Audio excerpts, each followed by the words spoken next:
Everyone, स्वागत है आपका फिर से एक बार वर्ब की क्लास में। लास्ट क्लास की बात करें तो कुछ कंफ्यूजिंग वर्ब्स डिस्कस करी थी हमने।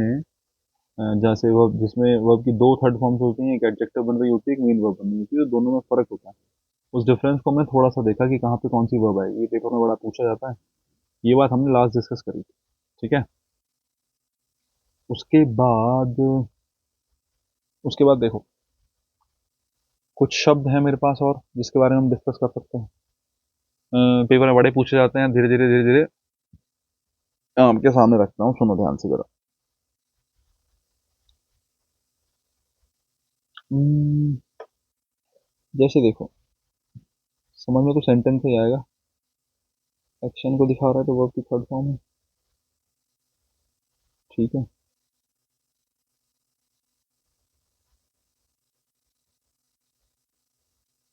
और स्टेट को दिखा रहा है तो क्या है? एडजेक्टिव होगा।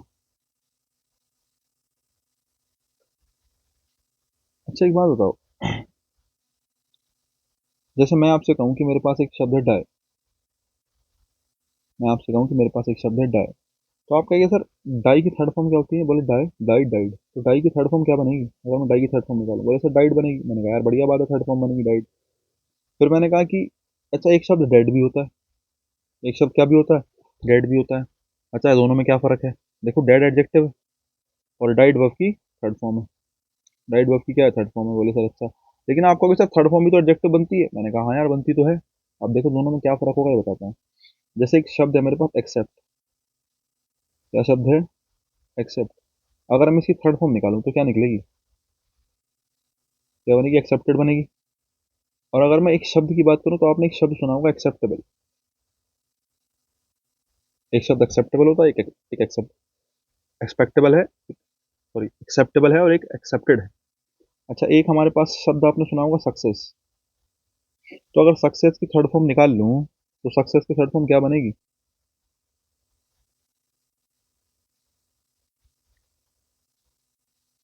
सक्सीडेड। क्या बनेगी? सक्सीडेड।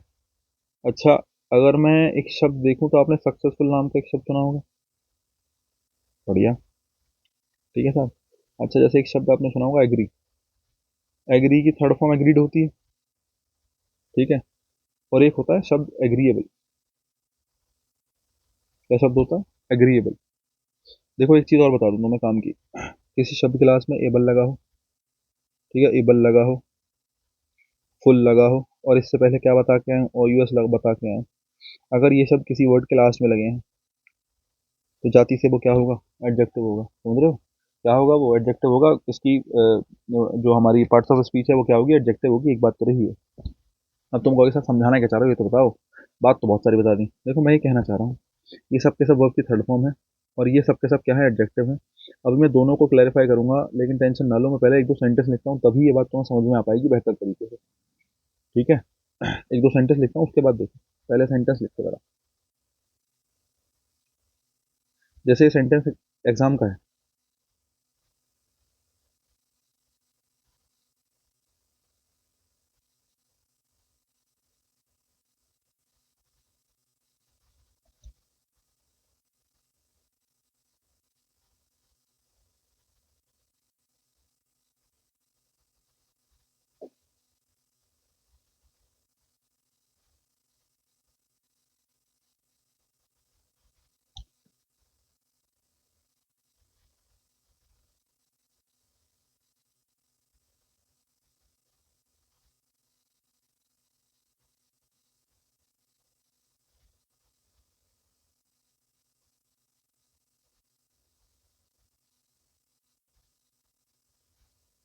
ये option fill in the blank से बहुत काम आता है। फिल इन द ब्लैंक में तो ऑप्शन होते हैं डाइट डेड। अब तुम कंफ्यूज हो कि यार क्या कह लूँ, क्या लिखूं, तो उसमें थोड़ा सा ये चीजें काम आती हैं बड़ी।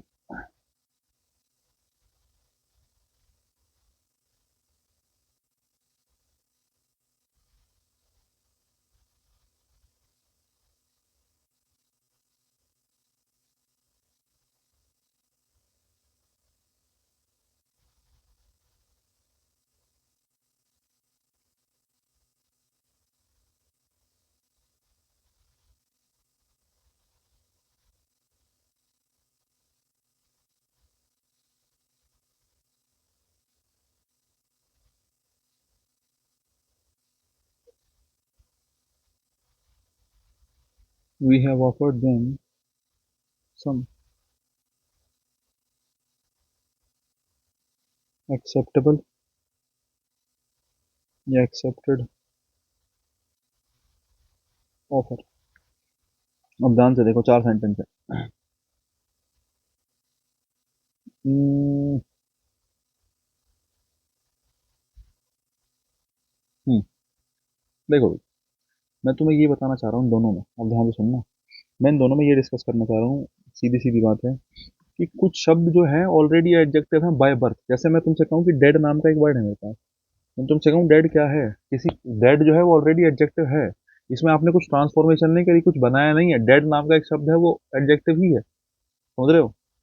जैसे एक्सेप्टेबल है, एक्सेप्टेबल एक्सेप्ट से बना, एक्सेप्ट मेरे पास शब्द था, मैंने उस शब्द के साथ में एबल लगा दिया। अभी बता के आया हूँ, जिस शब्द के साथ एबल लग जाता है वो एडजेक्टिव होता है। तो एक्सेप्टेबल जो है वो एडजेक्टिव ही है। आपने इसमें थर्ड फॉर्म सेकंड फॉर्म कुछ नहीं करा, इसमें आपने एबल लगा के इसको क्या बनाया, एडजेक्टिव बनाया। ये ऑलरेडी क्या है, ये ऑलरेडी एडजेक्टिव है। ऐसे ही सक्सेस से सक्सेसफुल बना, सक्सेस से क्या बना, सक्सेसफुल बना। अब सक्सेस जो है वर्ब थी, ये चारों की चारों जो है वर्ब की कौन सी फॉर्म है, ये चारों की चारों वर्ब की फर्स्ट फॉर्म है। तो सक्सेस वर्ब की फुल लगा के सक्सेसफुल एडजेक्टिव बना दिया। एग्री वर्ब थी, एबल लगा के एग्रीएबल आपने क्या बना दिया, वर्ब की बेसिकली वर्ब से चेंज करके एडजेक्टिव फॉर्म बना दी। तो डेड हो गया, एक्सेप्टेबल हो गया, सक्सेसफुल हो गया, एग्रीएबल हो गया। इनमें आपने चेंजेस नहीं करे कुछ। अगर आप सोच रहे हो कि इनमें आपने कुछ चेंजेस करे, इसमें कोई चेंज आपने नहीं करा। जेन्युइन देखें तो ये अपने मूल रूप में है ना? तो अगर कोई एडजेक्टिव ऐसा है जो अपने मूल रूप में है, ऐसा कोई एडजेक्टिव है जो अपने किस रूप में है, मूल रूप में है, वो जैसा है वैसा का वैसा ही है, आपने कोई चेंजेस नहीं करे। ये जेन्युइनली ये जो चारों शब्द हैं ये बाय बर्थ क्या हैं, एडजेक्टिव हैं। आपने थर्ड फॉर्म वगैरह कुछ नहीं बनाई, ये सबके सब क्या हैं, एडजेक्टिव हैं। क्या हैं, ये सबके सब एडजेक्टिव हैं। अगर ऐसा कोई शब्द है नॉर्मल जो एडजेक्टिव ही है, आपने कोई ट्रांसफॉर्मेशन नहीं करी, तो बच्चे एडजेक्टिव किसको ही दिखाएगा, स्टेट को ही दिखाएगा। किसको दिखाएगा, स्टेट को।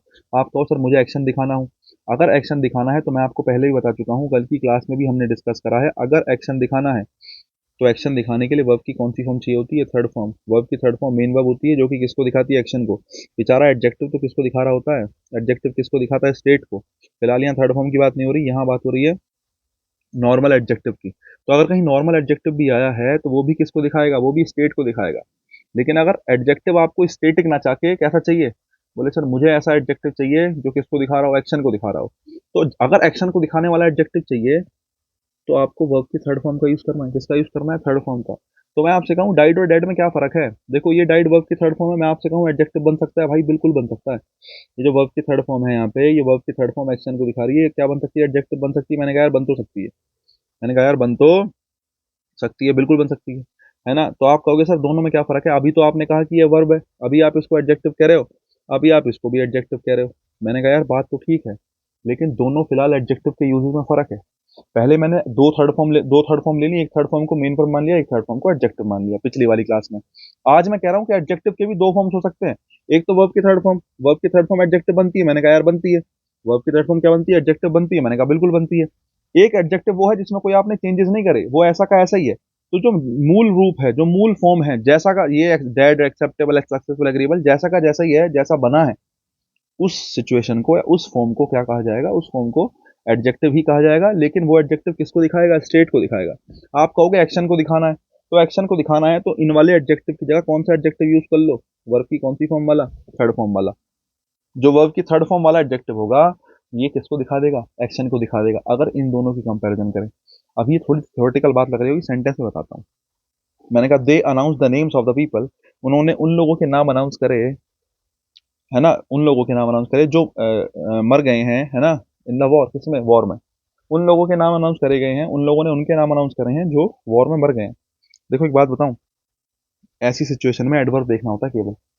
अगर एडवर्ब आया है ना, इन क्या है, प्रपोजिशन, और द वॉर उसका क्या है, ऑब्जेक्ट है। और मैं इससे पिछली क्लासेस में आपको बता चुका हूँ, प्रपोजिशन प्लस ऑब्जेक्ट मिलकर या तो एडजेक्टिव फ्रेज बनाती हैं, या फिर क्या बनाती हैं, या फिर एडवर्ब फ्रेज बनाती हैं। या तो एडजेक्टिव फ्रेज बनाती हैं, एडवर्ब फ्रेज बनाती हैं। अब आप पता करो है क्या है। दे announce the names of the people, उन लोगों के उन्होंने नाम अनाउंस करें जो मर गए हैं, मारे गए हैं, है ना। क्या, जो मर गए हैं, कहाँ मारे गए हैं, केवल मर गए। कहाँ मारे गए हैं, वेयर, कहाँ मारे गए, बोले सर वॉर में, तो वेयर का रिप्लाई मिल रहा है। और जब जब वेयर का रिप्लाई मिलता है तो वो चीज़ क्या होती है, एडवर्ब ऑफ प्लेस होती है। वेयर का रिप्लाई एडवर्ब ऑफ क्या होता है, प्लेस होता है। ये एडजेक्टिव फ्रेज तो है नहीं, क्या है ये, एडवर्ब फ्रेज है। क्या है ये, एडवर्ब फ्रेज है। अगर एडवर्ब आया है तो एक्शन हुआ होगा, ये बात मान के चलो। अगर एडवर्ब आया है तो ये क्या हुआ होगा, एक्शन हुआ होगा। तुम कहोगे सर ये बात कैसे हुई? अरे जब मैंने तुम्हें लिंकिंग वर्ब पढ़ाई थी तो लिंकिंग वर्ब पढ़ाते मैंने आपसे क्या कहा था कि कॉम्प्लीमेंट के स्थान पे एडवर्ब नहीं आता। कॉम्प्लीमेंट के स्थान पे एडवर्ब नहीं आता। हालांकि प्लेस वाली सिचुएशन में मैंने वो और कुछ बताया था, लेकिन इतना मत सोचो। आप इस चीज़ को ऐसे ध्यान रखो कि अगर एडवर्ब आया है, मैंने कहा ना लिंकिंग वर्ब के साथ कॉम्प्लीमेंट जब रखते हैं, पिछली क्लास में आपने पढ़ा होगा, तो जब लिंकिंग वर्ब के साथ कॉम्प्लीमेंट रखते हैं तो वो कॉम्प्लीमेंट के स्थान पे एडवर्ब नहीं रखते, क्योंकि एडवर्ब सिंबल होती है जनरली किसका, एडवर्ब सिंबल होती है किसका, एडवर्ब सिंबल होती है एक्शन का, है ना। जनरली एडवर्ब आई होती है तो वो किसको दिखा रही होती है, एडवर्ब दिखा रही होती है एक्शन को। कहीं भी एडवर्ब आई है तो वो किसको दिखा रही है जनरली, इन जनरल सेंस में एक्शन को दिखा रही है। तो यहाँ पे एडवर्ब आ गया इन द वॉर। अगर इन द वॉर एडवर्ब आ गया मतलब तुम बात कर रहे हो एक्शन की, और अगर एक्शन हुआ है तो फिर डाइड या डेड, सोच के बताओ। देखो डेड जो है वो बाय बर्थ एडजेक्टिव है, डाइड वर्ब की थर्ड फॉर्म है, ये भी एडजेक्टिव है। वर्ब की थर्ड फॉर्म है लेकिन काम किसका ही करेगी फिलहाल, एडजेक्टिव का। नाउन, नाउन के लिए एडजेक्टिव आएगा, एडजेक्टिव के लिए एडवर्ब आएगी। सीक्वेंस ये है। द पीपल नाउन है, नाउन के लिए एडजेक्टिव आएगा दोनों में से कोई एक, और इन दोनों में से कोई एक एडजेक्टिव के लिए क्या आएगा, आगे लिखा है इन द वॉर एडवर्ब आएगा। ठीक है नहीं, मारे गए, कहाँ मारे गए, वॉर में मारे गए। तो ये जो डाइड या डेड जो भी तुम लिखोगे इसके लिए एडवर्ब आएगा। अब देखो एक चीज है, एडवर्ब किसके लिए प्रयोग होगा बताओ। मैंने आपको बताया एडवर्ब, मैं बता चुका हूँ एडवर्ब जनरली किसको दिखाएगा, एडवर्ब दिखाएगा एक्शन को। अगर एडवर्ब कहीं लिखी है मतलब क्या हुआ होगा, मतलब एक्शन हुआ होगा। एडवर्ब लिखी है तो क्या हुआ होगा, एक्शन हुआ होगा। अब एक बात बताओ, डाइट और डेड में क्या फर्क है, बता चुका हूँ। वर्ब की थर्ड फॉर्म से बना रहे हो तो वो किसको दिखाएगा, एक्शन को। मूल रूप में रख रहे हो तो वो दिखाएगा स्टेट को। अगर एडवर्ब आई है तो इसका मतलब एक्शन हुआ है। अगर एक्शन हुआ है तो फिर क्या कहोगे, अगर एक्शन हुआ है तो फिर सीधी सीधी बात है किसका यूज करेंगे, हम एक्शन वाले ही एडजेक्टिव का यूज करेंगे। डेड गलत है, डाइड सही है। दे announce the name of the people died in the war, वो उन लोगों के नाम अनाउंस करे गए जो मर गए वॉर में, है ना। तो यहाँ पे जो डाइड है ये किसको दिखा रहा है, एक्शन को दिखा रहा है। अब कहोगे एक्शन का कैसे पता चला, तो अभी बता के आया हूँ, एडवर्ब आई है। एडवर्ब आई है तो इसका मतलब एक्शन हुआ है, और अगर एक्शन हुआ है तो एक्शन वाले एडजेक्टिव लगाए जाएंगे। वो एडजेक्टिव लगाए जाएंगे जो किसको दिखा रहे हैं, जो किसको दिखा रहे हैं, जो दिखा रहे हैं एक्शन को। और अगर एक्शन को दिखा रहे हैं तो इनमें से किसी का यूज करो। बोले सर अभी भी बात क्लियर नहीं हुई, तो मैं आपसे कहूंगा दूसरा सेंटेंस देखो। दे announce the names of the dead या डाइड पीपल, उन्होंने उन लोगों के नाम अनाउंस करे जो मर गए हैं। ठीक है, अब एक बात बताओ, पीपल नाउन है, द आर्टिकल है। आर्टिकल किसके लिए आया होगा, नाउन के लिए आया होगा। नाउन से पहले क्या रखते हैं, बोले सर एडजेक्टिव रखते हैं। कहीं एडवर्ब आई, या इस नाउन के लिए कहीं एडवर्ब आई, या इस एडजेक्टिव के लिए कोई एडवर्ब है हमारे पास, बताओ। क्या इस एडजेक्टिव के लिए कोई एडवर्ब है, नहीं है। ये एडजेक्टिव अकेला आया, इस एडजेक्टिव के लिए कोई एडवर्ब नहीं आई। अगर एडजेक्टिव अकेला आया है मतलब ये एक्शन को नहीं किसको दिखा रहा है, स्टेट को दिखा रहा है। अगर ये स्टेट को दिखा रहा है इस बात का मतलब क्या है, अगर ये स्टेट को दिखा रहा है तो इस बात का मतलब है कि यहाँ डाइड नहीं किसका यूज होगा, यहाँ डाइड नहीं किसका यूज होगा, डेड का। दे announce the names of the dead people, उन्होंने उन लोगों के नाम अनाउंस करे जो मर गए हैं। ठीक है, तो यहाँ पर डाइड नहीं डेड आएगा। अब आप कहो सर चलो ठीक है, थोड़ा थोड़ा समझ में आया। मैंने कहा अरे ऐसे कैसे, दो सेंटेंस और देख लो। देखो जरा, you can not criticise the offer already accepted, ये एक्सेप्टेबल। तुम क्रिटिसाइज नहीं कर सकते उस ऑफर को। अब देखो ऑफर क्या है, ऑफर हो गया नाउन।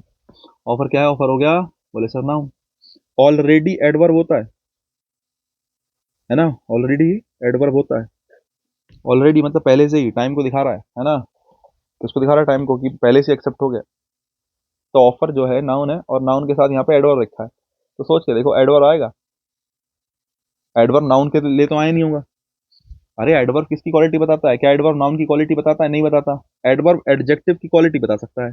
मतलब यहाँ पर जो भी एडजेक्टिव आएगा उसके लिए क्या यूज किया गया है, उस एडजेक्टिव के लिए एडवर्ब आया है। कोई भी जो एडजेक्टिव लिखा है उसके लिए एडवर्ब आया ऑलरेडी। ऑलरेडी टाइम को दिखा रहा है, पहले से एक्सेप्ट कर लिया है, पहले से एक्सेप्टेबल है वो ऑफर, है ना। तो उस ऑफर को क्रिटिसाइज नहीं कर सकते, उसकी आलोचना नहीं कर सकते, जो ऑफर हम पहले से ही कर चुके हैं, एक्सेप्ट या एक्सेप्टेबल। अब तुम सोच के देखो, अगर एडजेक्टिव के लिए एडवर्ब आया है, एडवर्ब आया है मतलब एक्शन हुआ होगा तभी तो एडवर्ब आया है। और अगर एक्शन हुआ है तो हमें यहाँ पे वो फॉर्म लगानी है जो एक्शन को दिखाए। एक्सेप्टेबल मूल फॉर्म है जो स्टेट को दिखाएगा। अगर एक्शन दिखाना है तो कौन सी फॉर्म लेनी पड़ेगी, एक्सेप्टेड लेनी पड़ेगी। एक्सेप्टेबल नहीं किसका यूज करेंगे, एक्सेप्टेड का। किसका यूज करेंगे, एक्सेप्टेड का। अब आप अगला सेंटेंस देख लो, वी हैव ऑफर्ड देम, हमने उनको ऑफर किया है सम एक्सेप्टेबल या एक्सेप्टेड ऑफर। हमने उनको ऐसा ऑफर दिया है जो एक्सेप्ट किया जा सके, हमने उनको ऐसा ऑफर करा है जो एक्सेप्ट किया जा सके। कुछ ऑफर होता है ना, कोई मैंने माना कि कोई चीज़ खरीदनी है 100 रुपए की, तो हमने कहा भाई 500 की दूंगा, तो वो एक तरीके से एक्सेप्टेबल ऑफर है ही नहीं। लेकिन हाँ 100 रुपए की चीज़ है, माना 110 में दे दी या 90 में दे रहे हो, तो तुम उसमें आदमी कहेगा अरे ये तो बड़ी जल्दी एक्सेप्ट हो जाएगा, बड़ा आसान ऑफर है। तो वही मैं कहना चाह रहा हूँ, we have offered them some, offer. अब देखो वही, सम एडवर्ब नहीं होता पहली बात, तो सम एडजेक्टिव होता है, एक बात तुम्हें पता हो। एडजेक्टिव या डिटर्मिनर कह लो, ठीक है, सीधी भाषा में। सम जो होता है एडजेक्टिव होता है, ऑफर जो है नाउन है, नाउन से पहले क्या आएगा, एडजेक्टिव आएगा। लेकिन क्या इस एडजेक्टिव के लिए कहीं एडवर्ब दे रखी है? इस एडजेक्टिव के लिए कहीं एडवर्ब है नहीं, मतलब बेचारा एडजेक्टिव अकेला आया है। अगर इस एडजेक्टिव के लिए कोई एडवर्ब नहीं है, मतलब ये एडजेक्टिव जो है वो किसको दिखा रहा है? स्टेट को दिखा रहा है। और अगर ये स्टेट को दिखा रहा है, तो स्टेट को दिखाने वाले शब्द कौन से होते हैं? जो मूल रूप में होते हैं। तो ये हो गया एक्सेप्टेबल। क्या हो गया ये? Acceptable. They, we have offered them some acceptable offer, ये हमारा बात हो गई। तो मैंने आपको ये दो दो चीज़ों में डिफरेंस समझाया, ठीक है। अगर तुम्हें लग रहा हो थोड़ा सा भारी है ना, तो एक काम करना, एक बार वीडियो दोबारा से देखना, मजा आ जाएगा। मैं आपको जेन्युइन बता रहा हूँ, ये बड़ी ऐसी चीज़ है कि कहीं ये ऐसी चीज़ें हैं जो आपको कहीं किताब में लिखी नहीं मिलेंगी, क्योंकि ये बातें बुक में थोड़ी लिखी जा सकती हैं। इसको लिखोगे कैसे, जो मैं समझा रहा हूँ कि भाई इसको आपने क्या माना, एक्शन माना, इसको आपने स्टेट माना, बड़ा टिपिकल हो जाएगा, लैंग्वेज भी ऐसी बनेगी बड़ी अजीबोगरीब सी। बहुत मुश्किल काम है लिखना, ऐसे थोड़ी कि बिल्कुल सिंपली तुम लिख दोगे इसको। भाई इतना आसान काम नहीं है कि बड़ा इजीली लिखा जाए, जो मैंने आपको समझाया। अब देखो मैंने 4 सेंटेंस समझाने में 15-16 मिनट ले लिए। इसका कारण ये है कि इस बात को बुक में लिखना बड़ा मुश्किल है भाई, और लिखा भी होगा तो खुद से तो समझा जाएगा नहीं।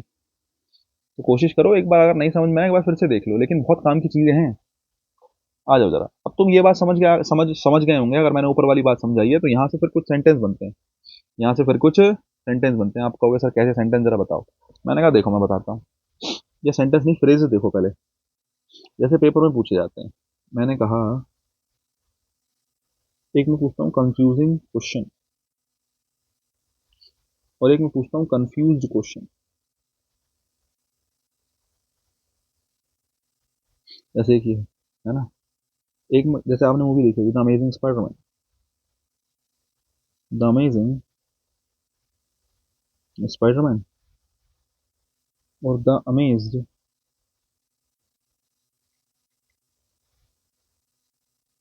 स्पाइडरमैन, ठीक है। उसके अलावा कंफ्यूज क्वेश्चन के साथ साथ मैं एक लिख लेता हूँ, कंफ्यूज कंफ्यूजिंग पीपल,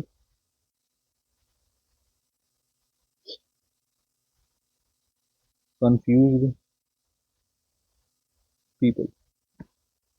कई बार ये आपसे पूछा जाता है कि भाई इनकी कौन किसके स्थान पे क्या आएगा, ध्यान से सुनना। देखो भाई,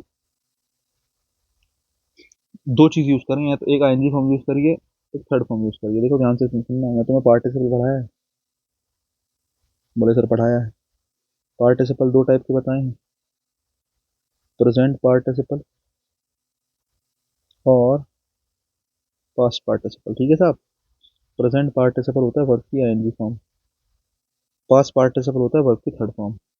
तो मैं तुम्हें एक बात बताऊं काम की, ठीक है, कि जब जब जरूरत पड़े ना इनकी, तो ध्यान रखना प्रेजेंट पार्टिसिपल कहीं आएगा ना, तो वो कैसा मीनिंग रख रहा होगा? एक्टिव मीनिंग रख रहा होगा। कैसा मीनिंग रखेगा? Active meaning. आप कहोगे एक्टिव, एक्टिव मीनिंग क्या है? अरे एक्टिव पैसिव वाला एक्टिव। और ये कैसा मीनिंग रखेगा? पैसिव मीनिंग रखेगा। कैसा मीनिंग रखेगा? पैसिव। जो वर्ब की थर्ड फॉर्म है वो पैसिव मीनिंग रखेगा, ये मीनिंग रखेगा एक्टिव। आप कहोगे सर ये तो बड़ी कंफ्यूजिंग बात हो गई, एक्टिव मीनिंग क्या होता है, पैसिव मीनिंग क्या होता है? देखो मैं समझाता हूँ, टेंशन ना लो, धीरे धीरे सीखेंगे कि मीनिंग कैसा हो सकता है, एक्टिव हो सकता है, पैसिव हो सकता है। कंफ्यूजन कहाँ होता है, मैं बताऊँ क्वेश्चन क्या आता है। जैसे आपके सामने पेपर में क्वेश्चन आएगा, है ना, पेपर में आपके सामने क्वेश्चन आएगा, जैसे माना एक क्वेश्चन ये लिख दिया हूं, मैं यहीं पे लिख देता हूँ क्वेश्चन को, ध्यान से। मैं लिखता हूँ I have got some shocked या शॉकिंग न्यूज दिस टाइम। माना मैंने क्वेश्चन लिखा, ठीक है। देखो भाई, तो दो मीनिंग बताए मैंने, एक्टिव मीनिंग और पैसिव मीनिंग, ठीक है। जैसे मैंने सेंटेंस लिखा है, I have got some shocked या शॉकिंग न्यूज दिस टाइम। तो देखो ना, शॉक्ड और शॉकिंग में आपको कौन सा यूज करना है, कैसे पता चलेगा कि वर्ब की थर्ड फॉर्म आएगी या वर्ब की कौन सी फॉर्म आएगी, आईएनजी फॉर्म आएगी? ये पता चलेगा ऐसे कि आपको मीनिंग कैसा चाहिए, एक्टिव मीनिंग चाहिए या कैसा मीनिंग चाहिए, पैसिव मीनिंग चाहिए। यहाँ से आंसर मिलेगा। अब आप कहोगे कैसे, जरा देख लो। जैसे मैं कहता हूँ पेपर में क्वेश्चन आया, है ना, तो कंफ्यूजिंग क्वेश्चन या कंफ्यूज क्वेश्चन, सोच के बताओ कैसा क्वेश्चन होगा, कंफ्यूजिंग या कंफ्यूज? सोचो। यार क्वेश्चन नाउन है, क्वेश्चन नाउन है। आपका आपका एक्टिव मीनिंग क्या होता है? एक्टिव मीनिंग में डूअर वही होता है जो सब्जेक्ट होता है, मतलब क्वेश्चन ही डूअर है इसका। ये एडजेक्टिव जो है, ये जो वर्ब की आईएनजी फॉर्म लिखी है, या ये जो वर्ब की थर्ड फॉर्म लिखी है, यहाँ पे कुछ वर्ब है। वर्ब का मतलब क्या होता है? एक्शन होता है। वर्ब का मतलब किससे होता है? एक्शन से। मतलब ये जो वर्ब की आईएनजी फॉर्म में थर्ड फॉर्म में एक्शन हुआ है, अगर ये एक्शन इसी वाले नाउन ने करा है, अगर ये एक्शन इसी वाले नाउन ने करा है, तो समझ लो वो वर्ब की कौन सी फॉर्म है? आईएनजी फॉर्म है। जैसे मैंने कहा कंफ्यूजिंग क्वेश्चन, क्या क्वेश्चन कंफ्यूज करने का काम कर सकता है? सोच के बताओ, क्या ये क्वेश्चन कंफ्यूज करने का काम कर सकता है? तुम पेपर में बैठे, मैथ्स का क्वेश्चन आया, बहुत ज्यादा कंफ्यूजिंग है, तुमसे हो ही नहीं, तो क्वेश्चन ने तुम्हें क्या किया? क्या क्वेश्चन ने कंफ्यूज किया? बिल्कुल सही बात है, क्वेश्चन ने कंफ्यूज किया। तो ये जो क्वेश्चन है, क्या ये डूअर हुआ कि नहीं हुआ? बिल्कुल हुआ। अगर ये डूअर हुआ, तो सेंटेंस में सब्जेक्ट अगर डूअर होता है, तो वो कैसा मीनिंग होता है? एक्टिव मीनिंग होता है। जैसे देखो, मैंने कहा आई टीच इंग्लिश है, मैंने क्या कहा? आई टीच इंग्लिश है, मैंने एक सेंटेंस लिखा कि मैं इंग्लिश पढ़ाता हूँ भाई। तो टीच का डूअर कौन है? टीच का डूअर कौन है? आई है। तो अगर वर्ब के लिए वही डूअर मिल जाए, अब आपका सर ये तो एडजेक्टिव है। अरे है तो एडजेक्टिव, लेकिन किस रूप में है? वर्ब के रूप में है, तो इसको एक्शन ही मान के चलो एक मिनट के लिए। क्या? कि क्वेश्चन जो नाउन है, उसने ये वर्ब वाला काम करा। क्या इस क्वेश्चन ने कंफ्यूज करने वाला काम करा? अरे क्वेश्चन ही तो हमें कंफ्यूज करता है, और क्वेश्चन ही हमें कंफ्यूज करता है, तो वर्ब की कौन सी फॉर्म? ING form. बिल्कुल क्या है? सही है, ये फ्रेज बिल्कुल सही है। यहाँ पे कंफ्यूजिंग आएगा। आपको अगर सर कंफ्यूज लिख दूं, अब एक बात बताओ, कंफ्यूज क्वेश्चन का मतलब है एक्टिव मीनिंग या पैसिव मीनिंग? अभी बताया, थर्ड फॉर्म किसको दिखाती है? पैसिव मीनिंग को। क्या ऐसा हो सकता है कि तुमने, किसी और ने, किसी भी एन व्यक्ति ने, किसी ने भी, मुझे नहीं पता कौन, किसी ने क्वेश्चन को कंफ्यूज कर दिया हो? क्वेश्चन आया, बोले अच्छा तू मुझे कंफ्यूज क्या करेगा, मैं तेरे को कंफ्यूज करता हूँ। तुम गए, तुमने जाके क्वेश्चन को कंफ्यूज कर दिया। क्या पॉसिबल है ऐसा कि तुमने क्वेश्चन को ही कंफ्यूज कर दिया हो? बताओ। अरे नहीं पॉसिबल है। क्वेश्चन तुम्हें कंफ्यूज कर सकता है, क्वेश्चन डूअर हो सकता है, क्वेश्चन डूअर हो सकता है। इसलिए आप कह सकते हो कि कंफ्यूजिंग क्वेश्चन बिल्कुल सही फ्रेज है। लेकिन ऐसा हो सकता है कि कंफ्यूज क्वेश्चन हो जाए, है ना, किसी ने तुम्हें किसी ने क्वेश्चन को जाकर कंफ्यूज कर दिया हो। ये फ्रेज गलत है बच्चे, इसको ठीक नहीं कर सकते। अब आप कहोगे सर अच्छा थोड़ा और बताओ, जरा देखो, मैंने कहा न्यूज लिखा है, न्यूज नाउन है। न्यूज क्या है? नाउन है। मुझे बताओ, न्यूज तुम्हें शॉक करेगी या तुम न्यूज को शॉक करोगे? सोच के बताओ। अरे न्यूज हमें शॉक करेगी, न्यूज हमें शॉक, कोई न्यूज आई, उस न्यूज ने हमें शॉक कर दिया। तो जेन्युइन बात देखें तो न्यूज जो है वो डूअर है शॉक करने का। न्यूज जो है वो कौन है? डूअर है। अगर सब्जेक्ट ही क्या होता है? डूअर होता है, तो वो सेंटेंस कैसा होता है? एक्टिव होता है। वही बात मैं कह रहा हूँ, न्यूज ही डूअर है, तो ये मीनिंग कैसा कैरी कर रहा है? एक्टिव मीनिंग कैरी कर रहा है, ना कि पैसिव। और अगर एक्टिव मीनिंग कैरी कर रहा है, इसका मतलब है कि वर्ब की कौन सी फॉर्म आएगी? वर्ब की आईएनजी फॉर्म आएगी। शॉकिंग बिल्कुल ठीक है, शॉक्ड क्या है? गलत है। अब जरा ध्यान से सुनो। अब मूवी का नाम आया द अमेजिंग स्पाइडरमैन। अब उन्होंने, डायरेक्टर साहब ने कुछ तो सोच के रखा होगा, जिसने भी रखा है, कि भाई पिक्चर का नाम द अमेजिंग स्पाइडरमैन रखेंगे। क्यों? क्योंकि स्पाइडरमैन अगर नाउन है ना, तो क्या स्पाइडरमैन ये काम कर सकता है अमेज करने का? अमेज मतलब चौंका देना किसी को। क्या स्पाइडरमैन चौंकाने का काम कर सकता है? बिल्डिंगों से कूद रहा है, ऊंची ऊंची है, मकड़ी अपनी जाला फेंक दे रही है, कुछ ऐसा देखो। तो ये शॉक करने वाली चीज है कि अमेज करने वाली चीज है? हमें अमेज कर दे रहा है। तो स्पाइडरमैन जो है वो डूअर है, क्या करने का? चौंकाने का, लोगों को चौंकाने के लिए ये स्पाइडरमैन है, यही काम कर रहा है अमेज करने का। और अगर ये डूअर है, यही ये काम कर रहा है चौंकाने का, तो उसका सीधा सीधा मतलब है कि स्पाइडरमैन अमेज करने का काम कर रहा है। इसका सीधा सीधा कॉन्टेक्स्ट ये जा रहा है कि स्पाइडरमैन डूअर है, और डूअर है तो वर्ब की कौन सी फॉर्म? ING form. बिल्कुल सही है, एक्टिव मीनिंग कैरी कर रहा है, और एक्टिव मीनिंग कैरी कर रहा है, तो बात बिल्कुल क्या है? बात बिल्कुल सही है। नेक्स्ट देखो, the amaze Spiderman. The amaze Spiderman. अब मैंने कहा अमेजिंग स्पाइडरमैन, ठीक है। अमेज स्पाइडरमैन का मतलब क्या है? कि स्पाइडरमैन डूअर नहीं है। स्पाइडरमैन डूअर नहीं है, ये तो कैसा मीनिंग है? ये एक्टिव मीनिंग है। मैंने कहा वर्ब की थर्ड फॉर्म लग जाए तो ये कैसा मीनिंग हो जाता है? पैसिव मीनिंग हो जाता है। कैसा मीनिंग हो जाता है? पैसिव मीनिंग हो जाता है। अब जरा देख के बताना, ऐसा हो सकता है कि स्पाइडरमैन को तुम अमेज कर दो? बताओ भाई, हो सकता है तुम उससे पावरफुल हो? पॉसिबल तो है। एक आदमी है, उसने, जैसे अब तुमने देखा होगा इंडिया में टिकटॉक टिकटॉक था, या अभी भी देखते हो, ये अपना यूट्यूब वगैरह पे अपना, ये बहुत सी वीडियो ऐसी होती हैं कि भाई किसी ने मुंह से पानी निकाला, किसी ने कुछ करा, किसी ने कुछ करा, इतनी अजीबोगरीब एक्टिविटी हो रही होती है। अगर स्पाइडरमैन ये एक्टिविटी देख ले, समझे, तो वो चौंकाएगा या चौंक जाएगा? सोच के देखो, है ना। स्पाइडरमैन ये जो आजकल की रीलें चल रही हैं, अगर स्पाइडरमैन ये रीलें देख ले, है ना, तो स्पाइडरमैन के मुंह से झाग आ जाएंगे। समझ रहे हो? तो उस सिचुएशन में स्पाइडरमैन ने आपको अमेज नहीं करा, आपने स्पाइडरमैन को अमेज कर दिया, आपने स्पाइडरमैन को चौंका दिया। तो कहने का मतलब है द अमेज स्पाइडरमैन भी सही है, लेकिन द अमेज स्पाइडरमैन का मतलब है स्पाइडरमैन खुद चौंक गया है, स्पाइडरमैन खुद चौंक गया है और किसी और ने उसको चौंकाया है। The amaze Spiderman, amaze Spiderman चौंक गया, अमेज हो गया, किसी और ने करा है, वो मुझे पता नहीं किसने करा है, लेकिन किसी और ने करा है। द अमेजिंग स्पाइडरमैन का मतलब है स्पाइडरमैन ने लोगों को अमेज करा, किसी और को अमेज करा, स्पाइडरमैन डूअर है। अब आप कहोगे सर ये दोनों सही हैं, तो फिर नीचे वाला नाम नहीं रख सकते थे? अरे पिक्चर में कोई स्पाइडरमैन हार थोड़ी रहा है, पिक्चर में स्पाइडरमैन जीत रहा है, तो स्पाइडरमैन अमेज करने का क्या है, स्पाइडरमैन अमेज करने का डूअर है। जैसे ये देखो, मैंने ऊपर कंफ्यूजिंग क्वेश्चन कहा था, यहाँ मैंने कंफ्यूजिंग पीपल कर दिया। अब यहाँ इस वाली सिचुएशन में बच्चे दोनों सही हैं, पता है, पीपल नाउन कंफ्यूजिंग वर्ब की आईएनजी फॉर्म, कंफ्यूजिंग वर्ब की थर्ड फॉर्म। अब जरा ध्यान से सुनना, क्या ऐसा हो सकता है कि लोग बाग किसी को कंफ्यूज कर दें? The very confusing people. तुमने किसी से रास्ता पूछा, तुम जा रहे थे रास्ता, बोले भाई साहब मुझे इसके घर जाना है ना, इसके घर जाना है मुझे, जरा मुझे रास्ता बता दो, है ना, तो उन्होंने तुम्हें गलत बता दिया। उसने कहा यार सीधा चला जा, उसके बाद दाएं बाएं लेफ्ट राइट ये वो करके उन्होंने तुम्हें रास्ता बता दिया। अब तुम सोच के देखो, है ना, कि तुमने किसी से रास्ता पूछा और उसने तुम्हें उल्टा सीधा रास्ता बता दिया, तो वो कैसे लोग हुए? कंफ्यूजिंग पीपल हुए। वो तुम्हें क्या कर रहे हैं, कंफ्यूज कर रहे हैं। ये पीपल जो है वो डूअर है क्या करने के, कंफ्यूज करने के। तो अगर पीपल डूअर है तो कंफ्यूजिंग पीपल वर्ब की आईएनजी फॉर्म बिल्कुल क्या है, सही है। कैसा मीनिंग रख रहा है? एक्टिव मीनिंग रख रहा है। लेकिन वहीं मैं अगर बात करूं कि कंफ्यूज पीपल, तुमने रास्ता पूछा, बोले भाई साहब रास्ता बता दोगे, बोले मुझे बता दो कि रामलीला जाना है मुझे, रामलीला ग्राउंड जाना है, रामलीला ग्राउंड कैसे कैसे जाएंगे? अब उसे खुद नहीं पता, यार अच्छा लेफ्ट जा सकते हैं, नहीं नहीं नहीं राइट जा सकते हैं। तो वो जो व्यक्ति है उसने तुम्हें कंफ्यूज नहीं करा, है ना, या उसके पड़ोस में कोई दोस्त बैठा था उसका, उसने कहा अरे नहीं नहीं ऐसे नहीं ऐसे जाएंगे, ये रास्ता तू गलत बता रहा है, तो उसने, उसके दोस्त ने उसको कंफ्यूज कर दिया है, कुछ ऐसा हुआ। तो यहाँ पे लोगों ने कंफ्यूज नहीं करा, लोगों को किसी ने कंफ्यूज कर दिया, है ना, लोगों को किसी ने कंफ्यूज कर दिया। तो कंफ्यूज पीपल का मतलब है किसी ने उन लोगों को क्या कर दिया है, किसी व्यक्ति ने उन लोगों को कंफ्यूज कर दिया, इसका मतलब ये पैसिव मीनिंग है। बात ये भी सही है, लेकिन डिपेंड करेगा कैसे सेंटेंस में यूज हुई है। तो मैं तुमने ये समझाने की कोशिश करी है, कई बार नाउन से पहले एडजेक्टिव के रूप में दो चीजें आती हैं, वर्ब की आईएनजी फॉर्म और वर्ब की कौन सी फॉर्म, थर्ड फॉर्म। अगर आईएनजी फॉर्म या थर्ड फॉर्म आई है तो तुम्हें समझना पड़ेगा कब आईएनजी आएगी कब थर्ड फॉर्म आएगी। आपको लगता है एक्टिव मीनिंग है, जो सब्जेक्ट रखा है वही काम कर रहा है, तो वर्ब की आईएनजी फॉर्म। आपको लगता है पैसिव मीनिंग है, तो वर्ब की थर्ड फॉर्म जो आपने लिख रखी है, जो वर्ब की थर्ड फॉर्म आपने लिख रखी है, वो कैसा मीनिंग रखेगा, वो पैसिव मीनिंग रखेगा, और उसी को आप यूज कर लोगे एज अ पैसिव मीनिंग कि भाई जो सब्जेक्ट रखा है वो डूअर का काम नहीं कर रहा है, वो काम किसी और ने करा है उस व्यक्ति के साथ, उस सब्जेक्ट के साथ। ठीक है, ये मैंने कुछ समझाने की कोशिश करी है। अब जैसे मैं आपसे कहता हूँ, एक सेंटेंस में देता हूँ, बताना जरा सोच के। मैंने आपको कहा द शॉकिंग या शॉक्ड,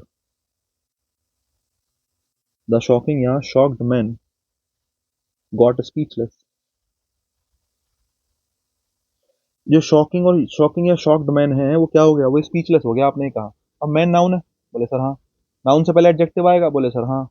अब एडजेक्टिव देखो, ये वर्ब की आईएनजी फॉर्म वाला एडजेक्टिव है, ये वर्ब की थर्ड फॉर्म वाला एडजेक्टिव है। बन दोनों एडजेक्टिव सकते हैं, क्योंकि पार्टिसिपल दो टाइप के होते हैं, प्रेजेंट पार्टिसिपल और पास्ट पार्टिसिपल। लेकिन सही कौन सा है? अब आप देखो, आपने कहा गॉट स्पीचलेस, है ना, वो स्पीचलेस था, बोला नहीं, कुछ बोल नहीं पाया। अगर वो कुछ बोल नहीं पाया तो उसने किसी और को चौंकाया होगा या वो खुद चौंक गया होगा, सोच के देखो। अभी सोचने की बात है कि अब ये जो मैन है, क्या इस मैन ने और लोगों को चौंकाया? वो स्पीचलेस हो गया, डर गया, बिल्कुल डर डर में सहम गया, वो बोल नहीं पाया। अगर वो बोल नहीं पाया तो इस मैन ने शॉक करने का काम नहीं करा, ये मैन खुद से शॉक्ड हो गया। ये मैन डूअर नहीं है, ये मैन डूअर नहीं है। बहुत सारे क्राउड को देख के क्राउड ने, लोगों ने इस व्यक्ति को डरा दिया, इस व्यक्ति को शॉक्ड कर दिया। तो आप कहेंगे the shocked man, shocking man नहीं, the shocked man got speechless. ऐसा व्यक्ति जो खुद से शॉक हो गया था वो स्पीचलेस हो गया। ठीक है, देखो जरा, जैसे मैं आपसे एक सेंटेंस देता हूँ, अब ये देख लो। मैंने आपसे कहा हिज, जैसे लग रहा है देखने में, his brightening, brighten teeth, looked like pearls. अब देखो, ये हो गई वर्ब, लाइक हो गई प्रपोजिशन, पीएल्स हो गया उसका ऑब्जेक्ट। ठीक है साहब, टीथ हो गया नाउन। अब तुम देखो, नाउन से पहले एडजेक्टिव आएगा, ये नाउन है, इस नाउन के लिए एडजेक्टिव चाहिए, या तो थर्ड फॉर्म लगा लूं, ये वर्ब की कौन सी फॉर्म लगा लूँ, आईएनजी फॉर्म लगा लूँ। ये बताओ, ये टीथ का काम, ये जो ब्राइटनिंग टीथ है ना, क्या ये ब्राइट करने का काम टीथ ने करा है? क्या टीथ ब्राइटनिंग का डूअर है? चमकने का डूअर कौन है? टीथ। 2 दिन मांजो मत, मुझे पता चल जाएगा कैसे ब्राइट करेंगे टीथ अपने आप को। भाई, डेली हम ब्रश करते हैं, टाइम टू टाइम सुबह शाम ब्रश कर रहे हैं, तभी तो जाके ब्राइट हो रहे हैं दांत, की भाई चमक रहे हैं दांत उसके, है ना? ऐसे पीएल्स की तरह चमक रहे थे दांत, आपने ये कहा। लेकिन तुम खुद सोचो ना कि अगर टीथ लिख रहे हो तो क्या टीथ खुद से ब्राइटनिंग का काम कर सकते हैं? क्या टीथ डूअर हो सकता है ब्राइटनिंग का? क्या टीथ डूअर हो सकता है ब्राइटनिंग का? ब्राइट ब्राइट करने का डूअर हो सकता है टीथ? अरे दांत खुद को कैसे ब्राइट कर लेंगे? नहीं कर सकते। तो ये बात तुम्हें समझनी पड़ेगी कि ये जो टीथ है ना, ये डूअर नहीं है, ये डूअर नहीं है। अगर ये डूअर नहीं है तो किसी और ने काम करा है, और अगर किसी और ने करा है तो वर्ब की थर्ड फॉर्म ही ठीक होगी। ब्राइटनिंग गलत है, समझ रहे हो? ब्राइटनिंग गलत। द ब्राइटन टीथ, वो चमकाए हुए जो उसके दांत थे वो कैसे लग रहे थे? पीएल्स की तरह लग रहे थे। ठीक है, ये मैं आपको समझाना चाह रहा हूँ। तो ये कॉन्सेप्ट मैंने आपको दिया कि वर्ब की थर्ड फॉर्म और वर्ब की आईएनजी फॉर्म में क्या फर्क होता है। जब third form ING form adjective के रूप में आती है तो दोनों में क्या डिफरेंस होता है, ये डिफरेंस आपके साथ आगे तक चलेगा। अगर आप सोच रहे हो अभी निकल जाएगा, आपका पीछे छोड़ देगा, नहीं। एक्सरसाइज में मैं बिल्कुल ऐसा कि बहुत से सेंटेंसेस ऐसे आएंगे जहां आपको देखना पड़ेगा कि हाँ यार, बड़ी इंपॉर्टेंट चीजें हैं। तो अगर लग रहा है कि एक बार में समझ में नहीं आया, दोबारा देख लो। मैं आपको पहले भी कह चुका हूँ, मेहनत एक बार करनी पड़ेगी, लेकिन उसके बाद दोबारा ऐसा टाइम आएगा, बाकी सब्जेक्ट पढ़ोगे, इंग्लिश पढ़ने की कभी जरूरत पड़ेगी नहीं, है ना? इंग्लिश पढ़ने की कभी जरूरत नहीं पड़ेगी, ग्रामर तो छूनी ही नहीं पड़ेगी, समझ रहे हो? इसकी मैं गारंटी ले रहा हूँ। आप मेहनत करो थोड़ी सी मेरे साथ बस। आगे देखो, ये कॉन्सेप्ट यहाँ पूरा हो गया, मैं नए कॉन्सेप्ट को लेके चलता हूँ, इतनी बात हम कर चुके हैं, ठीक है? चलो, तो क्या लिखवा दूं? क्या लिखवा सकते हैं अब, इसके बाद क्या बचा है?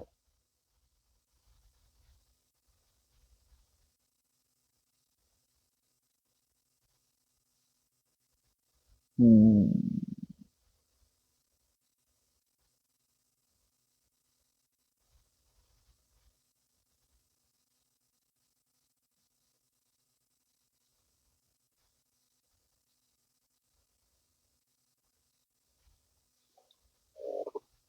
अब अच्छा, हैव करा देते हैं, चलो। हैव रह गया कराने से ना, भी हैव कराते हैं। देखो भाई, कई बार आप हैव शब्द देखोगे, कई बार आप पजेस देखोगे लिखा हुआ, ठीक है?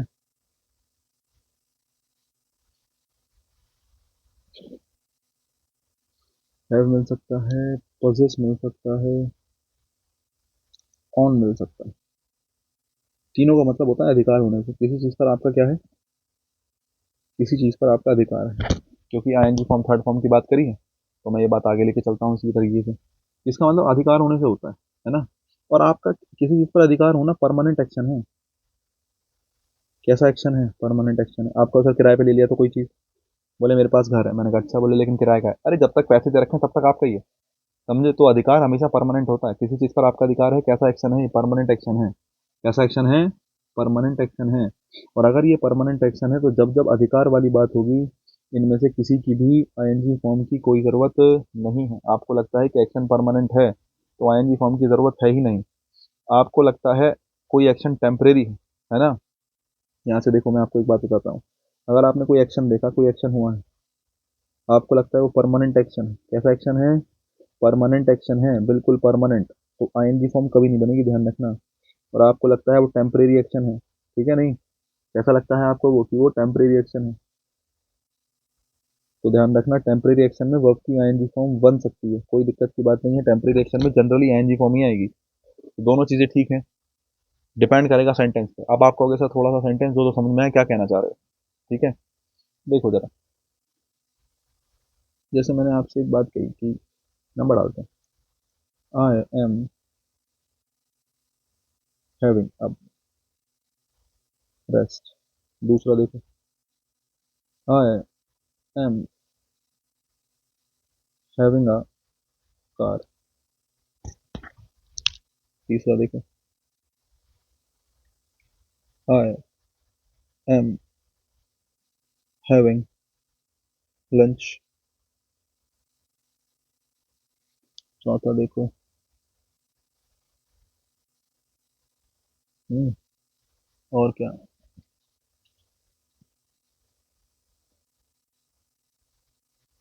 I have, I have a villa. देख लो जरा ध्यान से। अगर आप रेस्ट कर रहे हो तो आपका रेस्ट करना टेम्परेरी एक्शन है, परमानेंट? सोच के बताओ। रेस्ट करना टेम्परेरी ही एक्शन है। पूरे जीवन थोड़ी रेस्ट करोगे, बोले एक बार लेट गया तो अब तो पूरे जीवन ही रेस्ट करना है, ऐसा थोड़ी है। रेस्ट कर रहे हो, उठोगे भी तो टेम्परेरी एक्शन है। अगर टेम्परेरी एक्शन है तो वर्ब की ING form has a bad का आईएनजी बनने में कोई गलती नहीं है। सेंटेंस बिल्कुल ठीक है। मैंने कहा जब जब इसका मतलब अधिकार से निकलेगा जो कि परमानेंट एक्शन को दिखाएगा तब तब आईएनजी फॉर्म नहीं आएगी। लेकिन टेम्परेरी एक्शन है तो आईएनजी लगाओ। आईएनजी फॉर्म दिखाती किसको है? कंटिन्यूस टेंस को। कोई एक्शन जो कुछ समय के लिए जारी है, आने वाले टाइम में बंद हो जाएगा। जैसे आपने कहा मेरे पास कार है, लेकिन कार होना जनरली परमानेंट एक्शन है। कार होना क्या है? ये जो कार होना है एक ऐसा एक्शन है, परमानेंट एक्शन है। कार होना परमानेंट एक्शन है, और अगर परमानेंट एक्शन है तो एम हैविंग नहीं, आई हैव अ कार। अब सेंटेंस ठीक है। I am having lunch. आपका लंच करना टेम्परेरी है परमानेंट? एक बार लंच करने बैठ गए, 500 साल बाद उठोगे या उठोगे ही नहीं? बताओ। टेम्परेरी एक्शन है बच्चे लंच करना। लंच करना टेम्परेरी एक्शन है तो एम हैविंग बिल्कुल सही है, कोई गलती नहीं है। लेकिन आपके पास किसी विला का होना, बोले भी मेरे पास एक विला है। अच्छा, मेरे पास अगर कोई विला है तो इसका मतलब परमानेंट एक्शन है। विला होना परमानेंट, घर होना क्या है? परमानेंट। सबके पास घर होगा जैसे माना, तो परमानेंट ही है, परमानेंट एक्शन है। तो परमानेंट एक्शन है तो आईएनजी फॉर्म तो नहीं आएगी। आईएनजी फॉर्म नहीं आई है, बोले सर फर्स्ट फॉर्म है। और अगर फर्स्ट फॉर्म है तो बात बिल्कुल क्या है? बात बिल्कुल सही है, कोई गलती नहीं है इसमें। इतना ही मैं आपको समझाना चाह रहा था कि हैज हैव है, सॉरी, हैज पजेस या ऑन कहीं सेंटेंस में मिल जाए तो ये जो शब्द होते हैं ये ऐसे शब्द होते हैं कि अधिकार को दिखाने वाले, और अधिकार हमेशा परमानेंट होता है तो इनकी एंजी फॉर्म नहीं बनती। लेकिन अगर यही शब्द किसी टेम्परेरी एक्शन के लिए लगाए लगाए जाएं, जैसे आई हैव है या पजेस है, आपको दिख रहा है कि वो एक्शन खाना खाने के लिए हैव का यूज करते हैं कि मैं खाना खा रहा हूँ। आई एम हैविंग, मैंने सेंटेंस बोलूँ आई एम हैविंग बात कि भाई मैं नहा रहा हूँ, तो मैं, आपका नहाना परमानेंट एक्शन नहीं हो सकता भाई कि तुम एक बार नहाने गए तो फिर नहा ही रहे हो।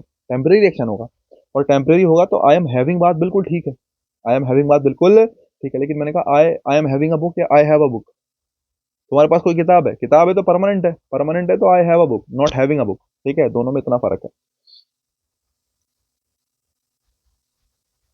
ठीक है, चलो, ये तो हो गई है आपकी बात। इसके बाद तीन चीजें और आती हैं आपके पास।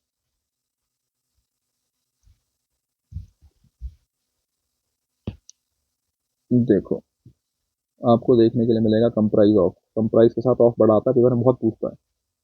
कंप्राइज, कंटेन, कंसिस्ट, इनका मीनिंग होता है किसी चीज से मिलकर बना होना।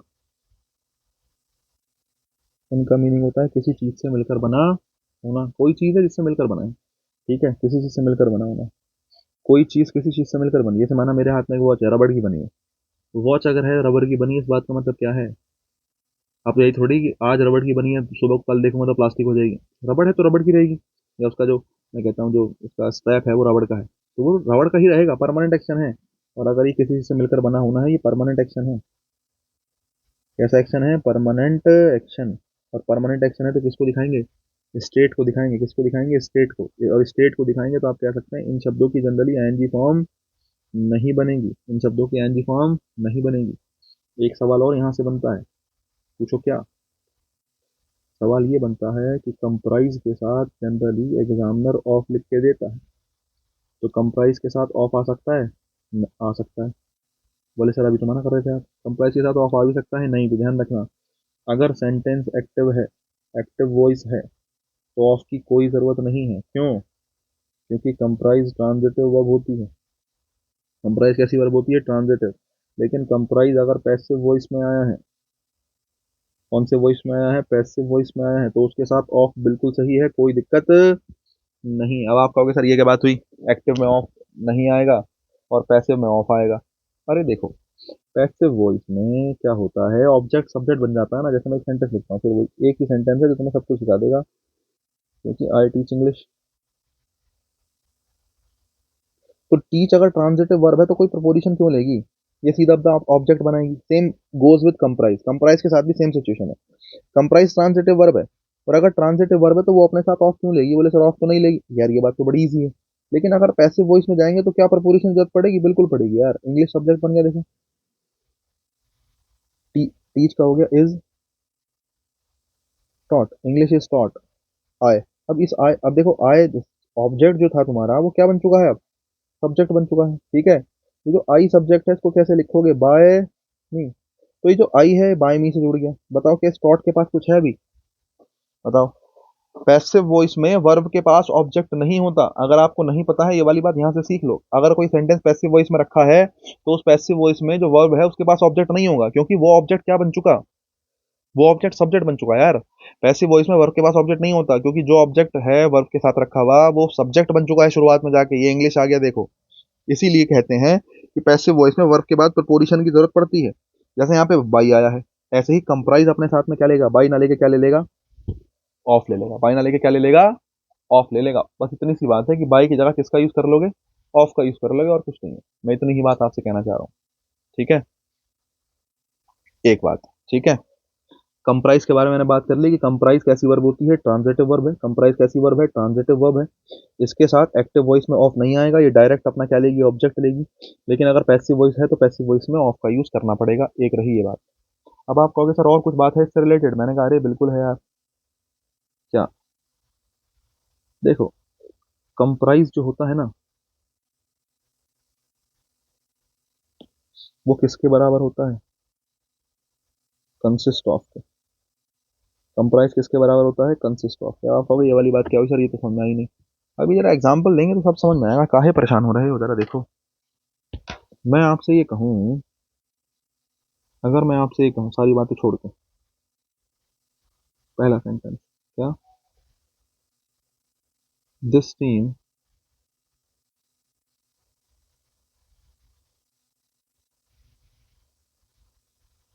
comprised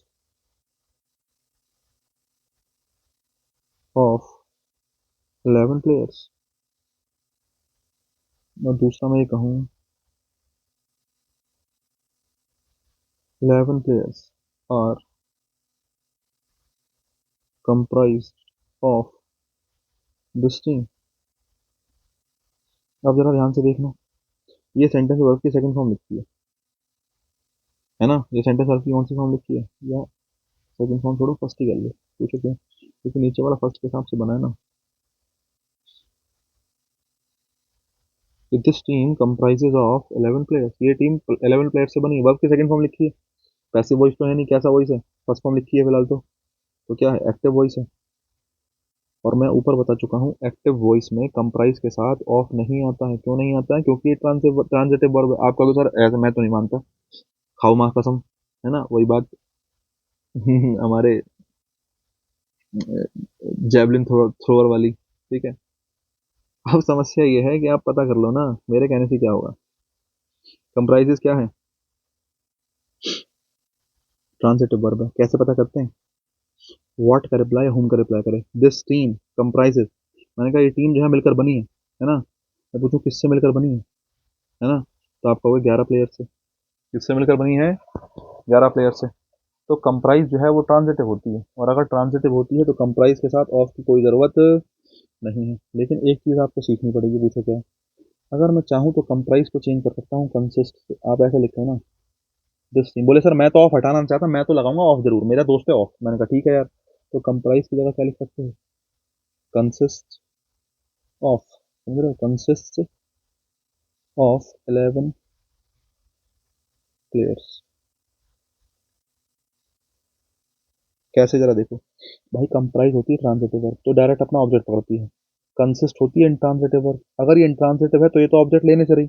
अगर ये ऑब्जेक्ट नहीं लेगी तो अपने साथ क्या रख लेती है? ऑफ रख लेती है ना? ये कैसी वर्ब है? इंट्रांजिटिव। तो ये जो 11 प्लेयर्स हैं ये ऑब्जेक्ट तो बनेंगे, लेकिन वर्ब इंट्रांजिटिव है तो इसका ऑब्जेक्ट तो बन नहीं सकते। किसका बन जाएंगे ये ऑफ का बन जाएंगे। किसका ऑब्जेक्ट बन जाएंगे? ये ऑफ का बन जाएंगे।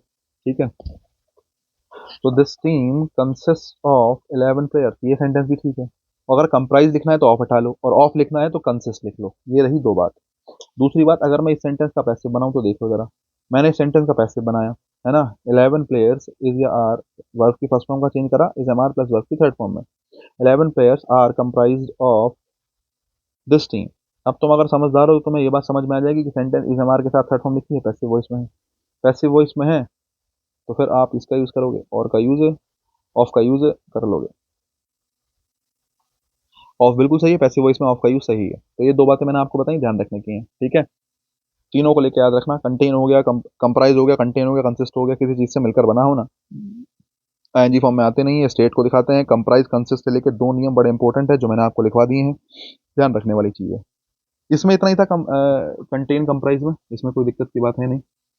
और इसके अलावा मैं आपको क्या बता सकता हूँ और देखो लुक के बारे में, देखो ये बड़ा पूछता है पेपर में, एक बात ध्यान रखना, पूछो क्या,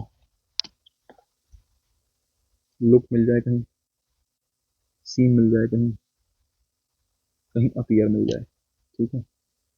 लुक का मतलब होता है दिखना, सीन का मतलब भी क्या होता है, प्रतीत होना, आपको लग रहा है कुछ। अपीयर का मतलब भी दिखना, प्रकट होना होता है, मैंने बताया ये तो पहले आपको, ठीक है। ये तीनों चीज़ें हैं, तीनों चीज़ें जो हैं, लुक, सीन और अपीयर, तीनों के तीनों लिंकिंग वर्ब होती हैं, ध्यान रखना। देखने में कुछ भी लगे तुम्हें, तीनों के तीनों क्या है, लिंकिंग वर्ब हैं। और अगर ये लिंकिंग वर्ब है तो ध्यान रखना, इनकी कभी आईएनजी फॉर्म नहीं बनेगी, लिंकिंग वर्ब्स की कभी आईएनजी फॉर्म नहीं बनती, या बन जाती है, लिंकिंग वर्ब की कभी आईएनजी फॉर्म नहीं बनती, याद करने की चीज़ है, एक बात तो रही है। जैसे लुक माने दिखना, लुक माने दिखना होता है ना, तो लुक से रिलेटेड कुछ फ्रेजल वर्ब भी हमारे पास बनती हैं। जैसे लुक के साथ कई बार एट आ जाता है, ठीक है। लुक के साथ क्या आ जाता है, कई बार इनटू आ जाता है। लुक के साथ कई बार क्या आ जाता है, आफ्टर आ जाता है। और लुक के साथ कई बार क्या आ जाता है, अप टू आ जाता है। कई बार लुक के साथ फोर आ जाता है। कई बार लुक के साथ अप आ जाता है। तो ये कुछ चीजें हैं जो लुक के साथ कई बार फ्रेजल वर्ब यूज हो जाती हैं, इनको फ्रेजल वर्ब बोलते हैं, ठीक है। कि वर्ब प्रपोजिशन के साथ मिलके कुछ अलग ही मीनिंग रखे तो वो फ्रेजल वर्ब एक तरीके से, ऐसा मानो, वर्ब प्लस प्रपोजिशन मिलके फ्रेजल वर्ब। मैं आपसे पूछूंगी क्या है, जरा देखो, मैं बता देता हूँ। वर्ब प्लस प्रपोजिशन और मिलके कोई तीसरा मीनिंग अगर ये रखे है ना, कुछ अलग मीनिंग निकाल दें, तो इनको क्या बोलते हैं, फ्रेजल वर्ब बोला जाता है। आपने सबने सुना होगा फ्रेजल वर्ब के क्वेश्चन आते हैं बड़े सारे। हाँ, तो धीरे धीरे हम सेंटेंस में क्लास के बीच में ये सब चीजें कर लेंगे, टेंशन ना लो, है ना। देखो लुक एट, मैं आपको एक बात बताऊं, दिखना होता है लुक, और देखना होता है लुक एट। जैसे मैं कहता हूँ लुक एट द मिरर, कि भाई शीशे की तरफ देखो, है ना, शीशे की तरफ देखो, ठीक है। दिखना होगा लुक, देखना क्या होगा, लुक, देखना होगा look at. Look into, look into होता है इन्वेस्टिगेट करना। लुक इनटू क्या होगा, इन्वेस्टिगेट करना। लुक आफ्टर होता है देखभाल करना।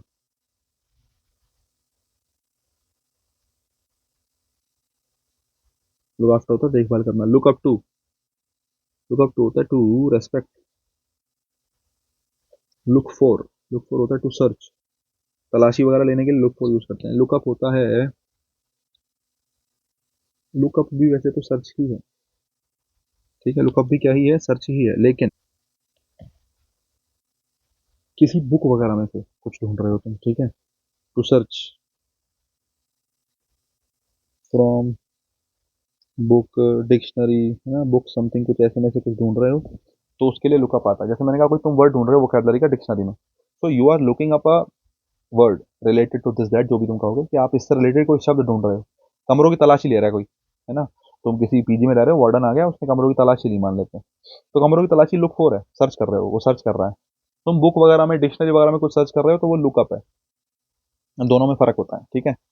तो ये कुछ जैसे वर्ब एंड लुक वाली, तो एक तो हालांकि दो चीज़ें ध्यान रखना यहाँ से, जैसे ये दोनों आपने ले ली, इन दोनों से आपको ये समझ में आएगा कि दिखना लुक होता है, जो कि लिंकिंग वर्ब है, ठीक है साहब। दिखना और देखना, देखना होता है लुक एट, देखना क्या होता है, लुक एट, जो कि कैसी वर्ब है, जो कि एक्शन वर्ब है ना, दोनों में फ़र्क है, ध्यान रखने की बात है। कुछ फ्रेजल वर्ब मैंने लिखवाई है, इन सबका ध्यान रखना, सेंटेंसेस में यूज होती हैं। कई बार वो आपको दे देगा look at, look into, look after, look up to option में, और आप कंफ्यूज हो जाओगे ये क्या है, तो ये थोड़ा वोकैबुलरी का सेक्शन है, आप ध्यान रख सकते हो, लेकिन ये मैंने यहाँ जो करा दिया, क्योंकि मैंने लुक की बात करी थी तो मेरे दिमाग में आया, मैं यही करा देता हूँ, ठीक है। फ्रेजल वर्ब किसको कहते हैं, अगर वर्ब के साथ प्रपोजिशन लगा देते हैं तो वो क्या बन जाती है, फ्रेजल वर्ब बन जाती है, ठीक है।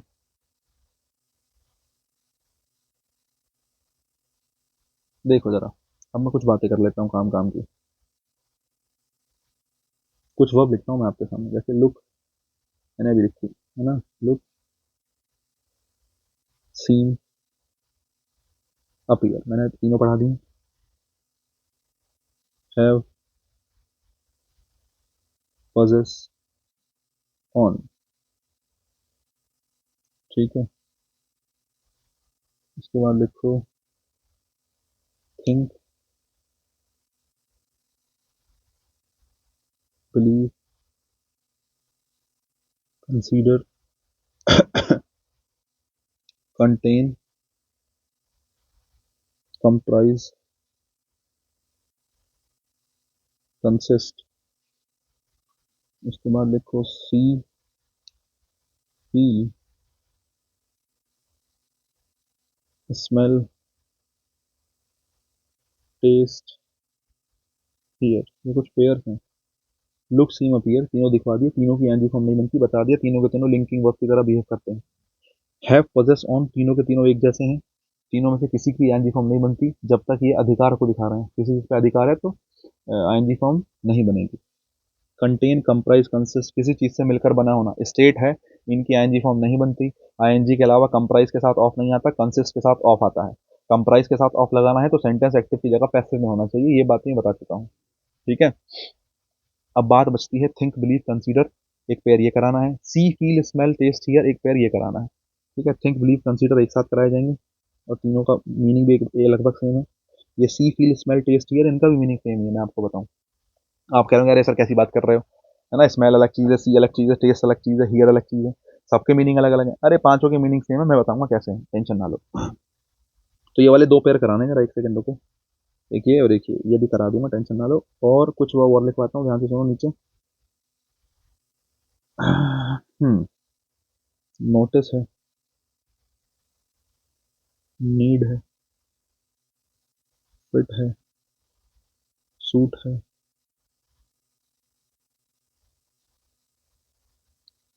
वे वे है, वजन। ठीक है, बिलोंग है,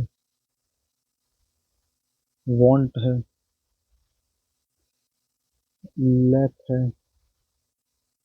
नो है, और लव है, हेट है, अडोर है, एग्जिस्ट है। एग्जिस्ट बाद में लिखिए, पहले एडमायर लिख लो। अडोर जैसा ही है, एडमायर है। ठीक है, एग्जिस्ट है, रिमेम्बर है, फॉरगेट है, फॉरगिव, प्रेफर, लव के साथ लाइक लिख लो। लाइक, लव, है ना, एग्री।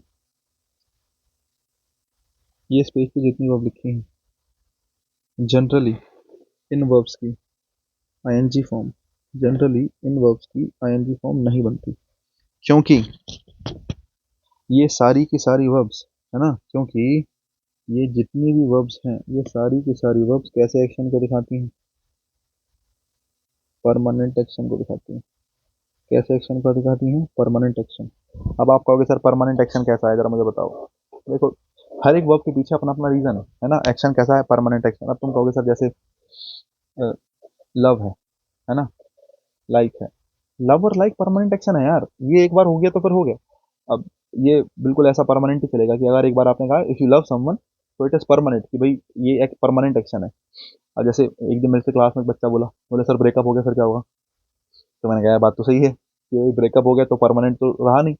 लेकिन देखें, अगर किसी एक तरफ से एक्शन गलत नहीं हुआ है ना, एक्शन गलत इन द सेंस कि अगर चीज़ें बिल्कुल ठीक रही, सब कुछ सही रहा, जब तक है तब तक क्या है, परमानेंट ही है ना। जब भी जैसे ये लव वाला कॉन्सेप्ट जो है, लाइक वाला कॉन्सेप्ट जो है, आप अगर ऐसा गर्लफ्रेंड बॉयफ्रेंड में देख के आप इसको ऐसे देखें, माता पिता के लिए लेके चलो। घर वालों ने भाई खूब मारा तुम्हें किसी बात पे, ठीक है, लेकिन फिर भी इसका मतलब ये थोड़ी है कि लव खत्म हो गया या उनका प्यार खत्म हो गया। तुम्हारा उनके प्रति तुम्हारा या तुम्हारे प्रति उनका, दोनों बातें सेम है ना। चाहे वो तुम्हें मार लें पीट लें, है तो माँ बाप ही, और रहेंगे भाई। लव परमानेंट रहेगा, लाइक परमानेंट रहेगा। या तुम किसी को घृणा करते हो, है ना, जब तक पैचअप ना हो जाए, जब तक चीज़ें ठीक ना हो जाएं, तब तक घृणा ही करोगे। या तो दोनों तरफ से कोई ना कोई एक्शन हो कि भाई सॉरी सॉरी सॉरी तो हो गया, वरना हेट भी एक परमानेंट एक्शन है। If you don't like someone, if you hate someone, then you hate someone.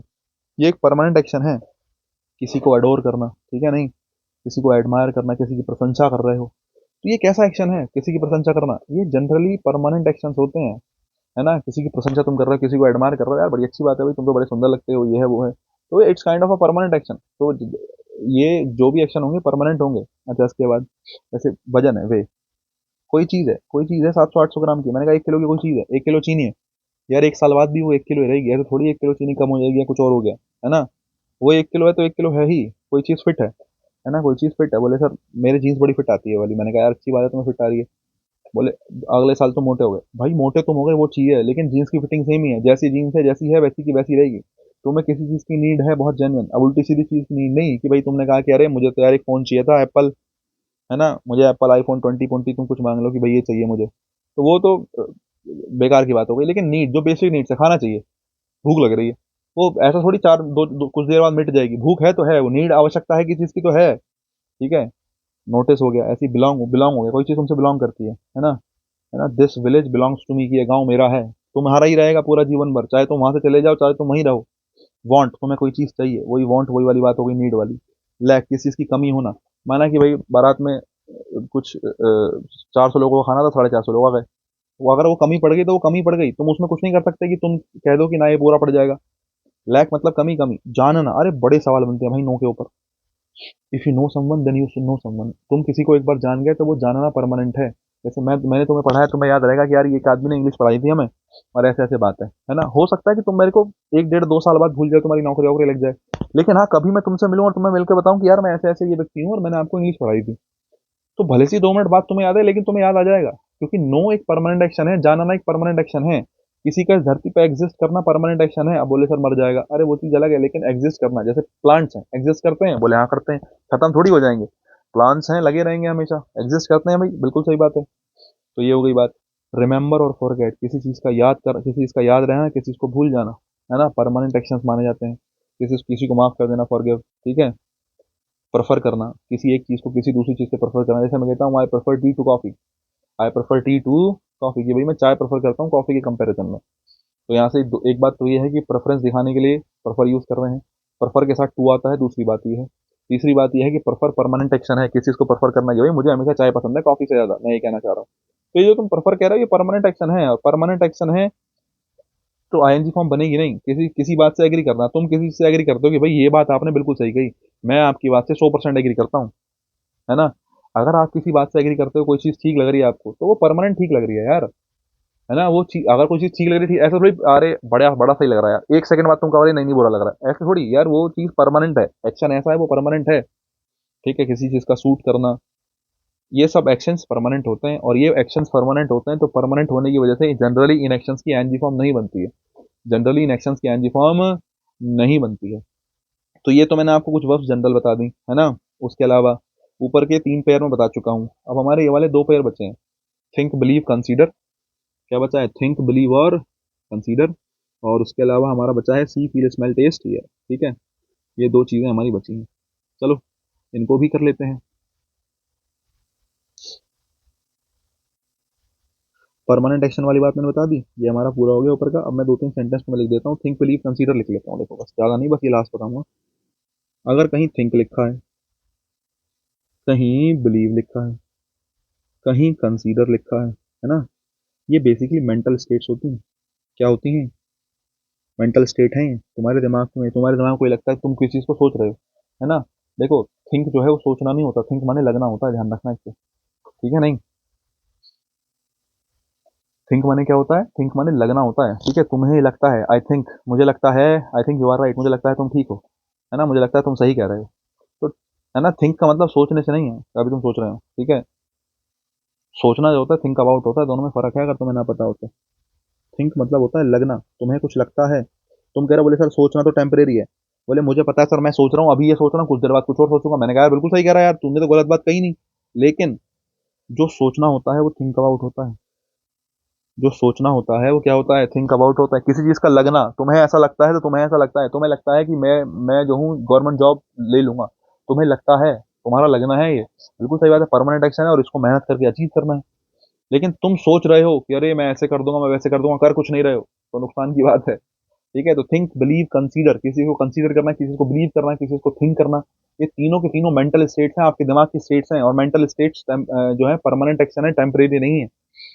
तो एक और दूसरी चीज याद रखना, अगर तुम सोच रहे हो थिंक का मतलब सोचना होता है, सोचना टेम्परेरी एक्शन है, बिल्कुल सही बात है, सोचना टेम्परेरी एक्शन है, लेकिन सोचना की इंग्लिश थिंक नहीं होती, सोचने की इंग्लिश होती है थिंक अबाउट, दोनों में फर्क है। अगर बात समझ में आ गई तो मैं दो एग्जांपल दे देता हूँ। क्या? ही थिंक्स हिमसेल्फ वाइज, ये सेंटेंस पहले भी कराया था एज के साथ में, याद हो तुम्हें तो। और मैं आपसे कहता हूँ व्हाट आर यू थिंकिंग? जरा बताना पहला सेंटेंस। मैंने कहा ही थिंक्स, उसको लगता है कि वो बुद्धिमान है। थिंक्स वर्ब की फर्स्ट फॉर्म है, आईएनजी फॉर्म इसकी बन नहीं सकती, ध्यान रखना, क्योंकि ये परमानेंट एक्शन है, मेंटल स्टेट है। और भाई वर्ब की फर्स्ट फॉर्म आई है, सेंटेंस बिल्कुल ठीक है। यहाँ थिंक्स का मतलब लगने से है, मैं बता चुका हूँ। व्हाट आर यू थिंकिंग, मैंने कहा तुम क्या सोच रहे हो, भी बताओ यार, क्या सोच रहे हो, क्या चल रहा है तुम्हारे दिमाग में। तो यहाँ पर थिंक का मतलब सोचने से है, थिंक का मतलब किससे है, सोचने से। और मैंने बताया सोचना थिंक नहीं, क्या होता है थिंक अबाउट। थिंक अबाउट, या question mark, what are you thinking about, कि तुम क्या सोच रहे हो।